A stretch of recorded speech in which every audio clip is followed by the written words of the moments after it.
Hello, BNN family. You won't believe what's coming next. Today's story is full of jaw-dropping revelations and twists.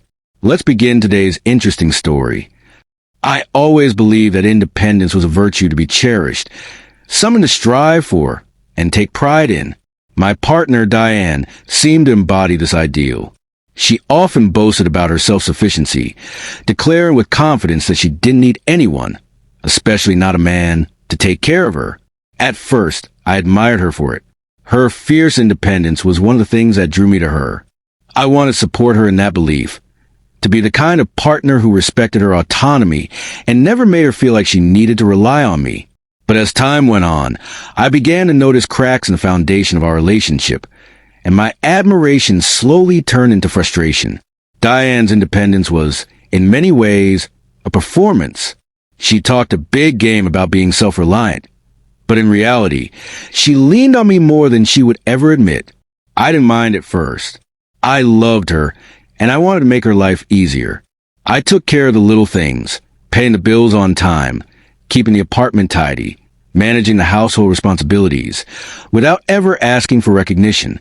It felt like my way of supporting her, of allowing her to maintain the illusion of independence she so valued. But over time, I began to feel invisible, like my efforts were taken for granted. The more I did, the more she seemed to believe she was handling everything on her own. The breaking point came when I decided to pull back. I thought that if I stepped away from managing the day-to-day responsibilities, Diane would finally see how much I've been doing and appreciate my contributions. I hoped it would encourage her to truly embrace her independence, to take ownership of the life she claimed to be so capable of managing. But what happened instead was chaos.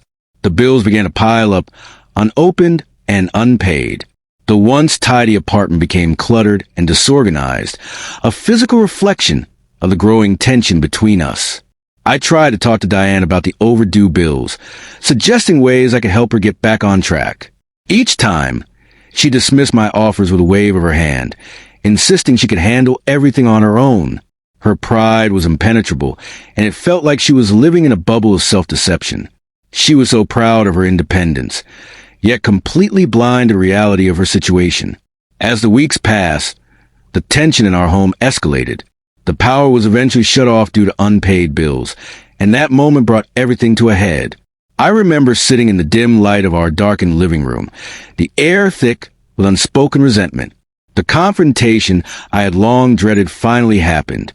Words flew back and forth, sharp and unfiltered. I told her how unappreciated I felt, how exhausted I was from maintaining the facade of her independence. She accused me of trying to control her, of not believing in her ability to take care of herself.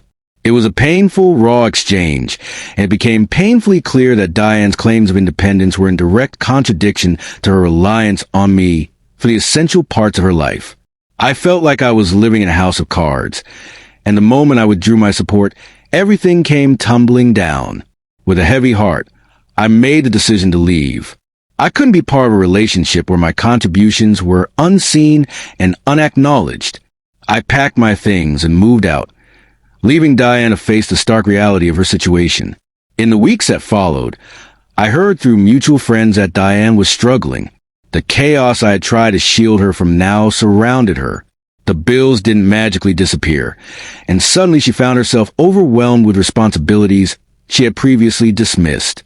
I could only imagine the frustration and stress she experienced as she grappled with the consequences of her pride. Part of me felt guilty for leaving, but another part of me knew it was necessary. I couldn't keep enabling her illusion of independence. She needed to confront the truth, no matter how painful it might be. As time passed, both Diane and I found ourselves reflecting on our relationship. I recognized that I had been complicit in maintaining her illusion of independence. By quietly taking care of everything behind the scenes, I had allowed her to believe she was self-sufficient when, in reality, she was relying on me more than she realized.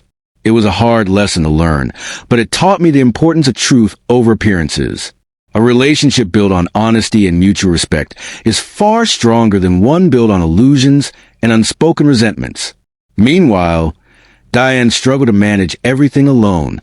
The financial difficulties piled up, but in her heart, I sensed a flicker of realization. She had long prided herself on being self-sufficient.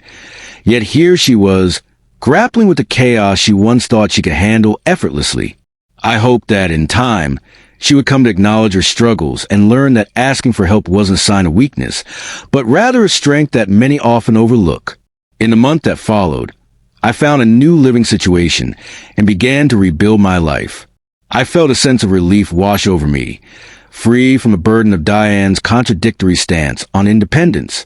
I started to focus on my own needs and priorities, something I had neglected for far too long.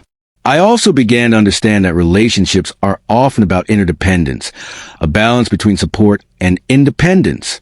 It's not about one person being entirely self-reliant or the other carrying an entire load.